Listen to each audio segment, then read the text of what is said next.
Hi friends, ఇంట్లో జీలకర్ర powder అయిపోయిందండి. ఇప్పుడు మనకి చేపల కూరలోకి చక్కగా ధనియా పౌడర్, జీరా పౌడర్ ఉంటే చాలు కదా, చాలా బాగుంటుంది ఆ రెండే వేసుకుంటే. కాబట్టి ఇప్పుడు నాకు జీలకర్ర పౌడర్ కావాలి. ఆల్రెడీ ధనియా పౌడర్ ఉంది కాబట్టి ఇప్పుడు దీన్ని వేపుకుంటున్నాను అనమాట. మంచిగా దోరగా వేయించుకొని చల్లారిన తర్వాత పౌడర్ చేసుకుంటాను. ఇంకా చేపల ఇగురండి, ఈరోజు పండుకప్పు ఇగురు అనమాట. దాంట్లోకి ఇగురు అంటే కనుక రసం ఉండాలి కదా.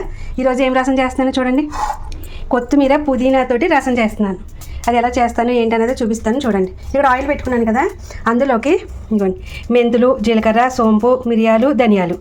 ఈ శీతాకాలం ఇలాగ అన్ని రకాలు వేసుకొని చక్కగా మనం రసం పెట్టుకుంటే చాలా మంచిదండి. ఏదైనా కాయగూరలు అవి కూడా తురుము తీసుకొని మంచిగా కూడా పెట్టుకుని చాలా మంచిది. నేను రకరకాల చారులు చూపిస్తున్నాను చూడండి నా ఛానల్లో. అది ఇవ్వండి, వేగిపోయినాయి. ఇప్పుడు అందులో ఒక చిన్న ఉల్లిపాయ సైజు ఉల్లిపాయ ముక్కలు చిన్న చిన్న పీసెస్ కట్ చేసుకోవాలి. అందులోకి పచ్చిమిర్చి కొంచెం దోరగా ఏగనివ్వండి. అవి లైట్ బ్రౌన్ కలర్ వస్తే ఉల్లిపాయ బాగుంటుంది, సరేనా. ఇవ్వండి, ఉల్లిపాయ మనకి లైట్ గోల్డ్ కలర్ వచ్చేసింది. ఇప్పుడు అందులో ఒక గుప్పెడు ఇవ్వండి పుదీనా కొత్తిమీర రసమే కాబట్టి కొత్తిమీర అది కొంచెం పుదీనా ఎక్కువగా ఉండేలా చూసుకోండి. ఇవ్వండి కొత్తిమీర, ఇంకా కలిమాకు కూడా ఒక గుప్పుడు. అంతా అన్ని రకాల గుప్పుడు వేస్తే చాలు. ఇవి బాగా ఏగాలి. ఇంకా ఇవన్నీ కూడా మనం రసంలో మరిగి ఆ రసం మనం తాగుతుంటే బాగుంటుంది కదా, ఆరోగ్యానికి కూడా మంచిది కదా, అవునా కదా, కమెంట్ చేయండి. ఇప్పుడు ఇవన్నీ కూడా బాగా ఏగాలి. ఇదిగోండి మనకి జీలకర్ర చక్కగా ఏగిపోయింది.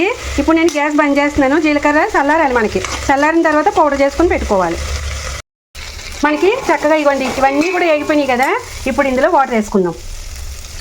మీకు ఎంత రసం కావాలో దానికి తగ్గట్టుగా వేసుకోండి వాటర్. ఇదిగో నేనైతే అలా వేసాను. దాంట్లోకి చింతపండు, పసుపు, బెల్లం మీకు కావాలంటే వేసుకోండి, లేకపోతే లేదు. మాకైతే స్వీట్ ఉండాలండి రసంలో, కంపల్సరీ వేస్తాను. ఇలాగా ప్రతి రసంలోనూ వేస్తాను.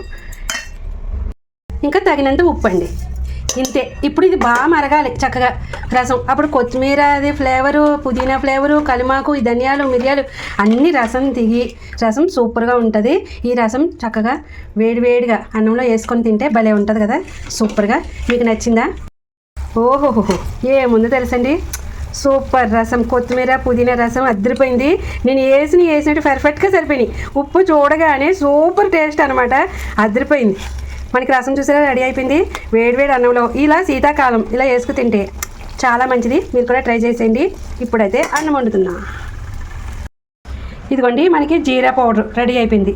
ఎంత బాగుందోనండి, చక్కగా మూత తీయగానే మంచి స్మెల్ భలే ఉంది. మనకి చేపల కూరలోకి ధనియా పౌడర్, జీరా పౌడర్ ఉంటే చాలు, మసాలా రెడీ. మనకి ఎండి దాసిన చెక్కలు అలాంటివి ఏమి వేసుకోకూడదు చేపల కూరలోకి.